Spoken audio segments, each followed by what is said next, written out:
नमस्कार साथियों, मैं हूं जितेश कुमार। आज हमारे साथ हैं आप इस बात पे चर्चा करने के लिए कि जो अलास्का के अंदर ट्रंप और पुतिन की मीटिंग हुई थी, उस मीटिंग से यह निकल कर आया कि अब यूक्रेन और रूस की शांति स्थापित कैसे की जाए। तो अभी जो था वह युद्ध का बंदी करने के लिए बात किया जाना था, लेकिन युद्ध के बंदी से पहले एक प्रस्ताव रखा गया दोनों नेताओं की ओर से कि अभी हम सभी लोगों को युद्ध बंदी से पहले पीस डील हमको करना चाहिए, ताकि पहले दोनों देश के बीच में शांति स्थापित हो जाए।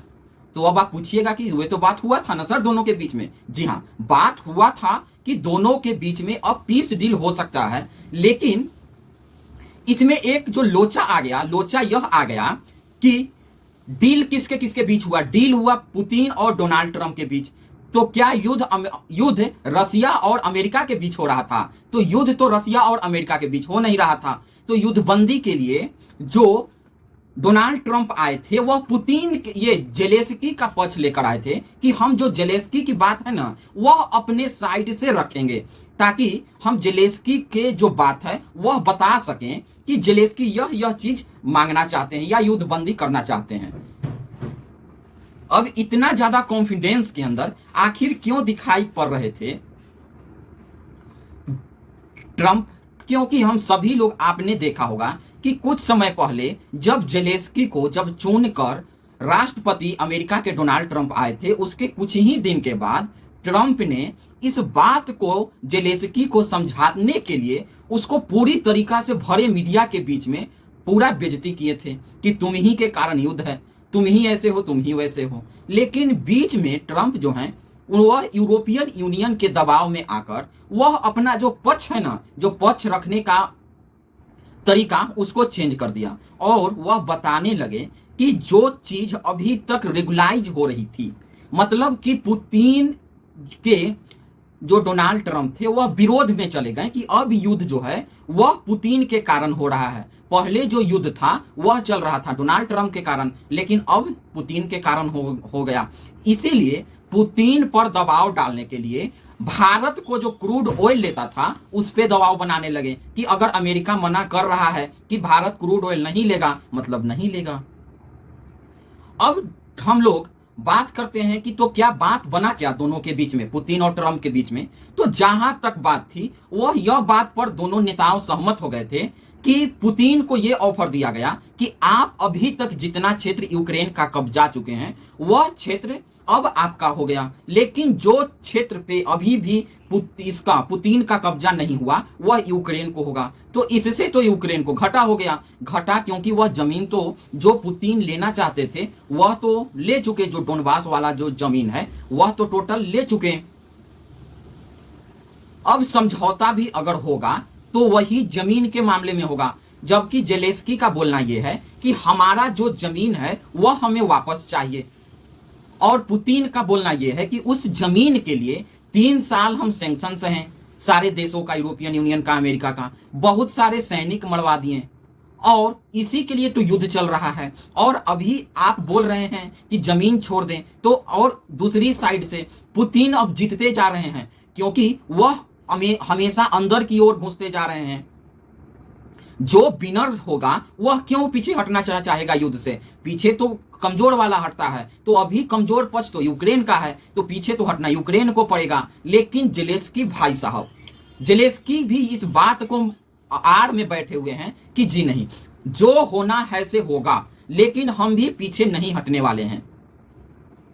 अब पीछे नहीं हटने वाले हैं, इसका क्या मतलब है? इसका यह मतलब है कि अब जेलेस्की बोल रहे हैं कि यह जो अभी समझौता हुआ है डोनाल्ड ट्रंप और पुतिन के बीच में, यह समझौता जेलेस्की को बिल्कुल भी पसंद नहीं है। वह इस समझौता को रिजेक्ट कर रहे हैं। तो कौन सा समझौता पसंद है? समझौता भाई कह रहे हैं कि हमने जो जमीन खोया वह जमीन हमें वापस चाहिए और उसके बाद हमें नाटो के अंदर शामिल भी करना होगा, मतलब, और फिर उसके बाद जो यूक्रेन है उनको सिक्योरिटी भी चाहिए कि जी हाँ आप ही कर सकते हैं, आपके अलावा और कौन कर सकता है। मतलब बोलने का यह है कि अब सारे के सारे दावपेच जेलेस्की के ही हक में जाना चाहिए। और जो रूस वाले हैं वे तो इतना दिन से युद्ध करके, इतना खर्चा करके सिर्फ ताली बजाने के लिए बैठे हुए हैं पुतिन, कि वह जेलेस्की को सामने ताली बजाएंगे। और इसी बात को लेकर अभी बात तो आगे बढ़ने की कोई बात ही नहीं है। कोई इस चीज के लिए बिल्कुल भी इजाजत नहीं दे सकता कि आप इस तरह के फैसले कीजिए। अगर इसी तरह के फैसले करवाने थे तो अभी तो जिस हालात में युद्ध चल रहे हैं, जिस तेजी के साथ जो पुतिन है वह यूक्रेन के अंदर चले जा रहे हैं, तो लगता नहीं है कि उस हालात में अभी युद्धबंदी होने की स्थिति उत्पन्न हो रही है। अब इसके लिए चाहे डोनाल्ड ट्रंप आ जाए, चाहे यूरोपियन यूनियन उठ के आ जाए। अब यहां पर थोड़ी सी और आगे चलेंगे कि इसके पीछे जेलेंस्की आखिर इतना सब कुछ छोड़ देने, सब बहुत सारे अपना जो क्षेत्र हैं वह हार जाने के बाद भी हार मानने के लिए तैयार क्यों नहीं है?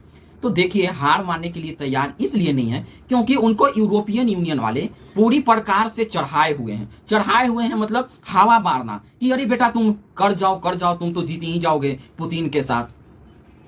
अब यूरोपियन यूनियन को फायदा क्या है? यूरोपियन यूनियन को यह फायदा है कि जितना भी यूक्रेन के अंदर हथियार जा रहा है वह हथियार तो यूरोपियन यूनियन को जा रहा है। अब यूरोपियन यूनियन तो किसी के साथ युद्ध कर नहीं रहे थे, तो उनका जो हथियार था वह हथियार तो रखे एक्सपायर हो जाएगा। मान के चलिए किसी भी चीज हो तो वह चीज आज न कल एक्सपायर होगा, तो वही एक्सपायर अब होने वाली है, तो वह तो कहीं खपाना होगा। तो वह कहाँ खपा रहे हैं? वह खपा रहे हैं यूक्रेन के अंदर। किस लैंग्वेज पर खपा रहे हैं?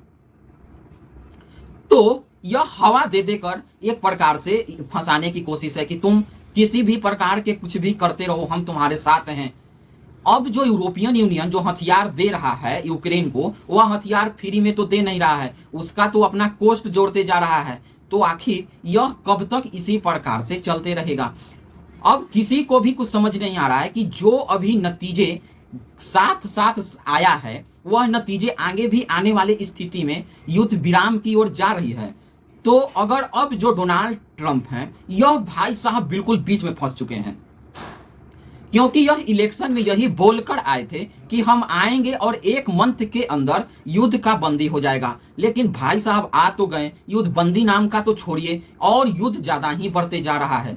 तो अब इनकी स्ट्रेटजी एकदम साख पे लगी हुई है। उधर से डोनाल्ड ट्रंप और अमेरिका वाले ट्रंप को कोस रहे हैं कि आपके ऊपर भरोसा किए थे, आप ही बोलकर आए थे कि युद्धबंदी करवा देंगे। जब इधर बात करने आते हैं तो पुतिन बोलते हैं कि जो हमारी कंडीशन है आप मान लीजिए। उसके बाद जब जेलेंस्की के पास जाते हैं तो जेलेंस्की उसको रिजेक्ट कर जाता है।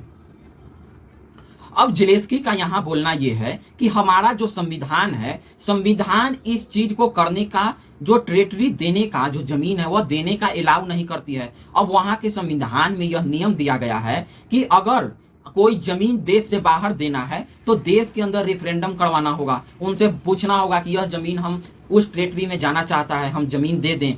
अगर और ऐसा कोई भी देश वाले चाहेंगे नहीं, तो यहाँ पर जेलेंस्की फंस चुका है कि यह तो गैर संवैधानिक है। एक्चुअली फंस चुके नहीं है, जेलेंस्की ये सब बातों का लेकर बहाना बना रहे हैं। लेकिन जो अलास्का से निकलने के बाद डोनाल्ड ट्रंप ने बातें की जेलेंस्की से, लगभग 3 घंटा यहां पर पुतिन के साथ मीटिंग चला, उसके बाद 1.5 घंटा वह जेलेंस्की से बात किए। लेकिन अभी यूरोपियन यूनियन के चढ़ावे के अनुसार यह न्यूज बाहर निकल कर आ रही है कि वह इस चीज से रिजेक्ट कर गए हैं कि हम नहीं मानते।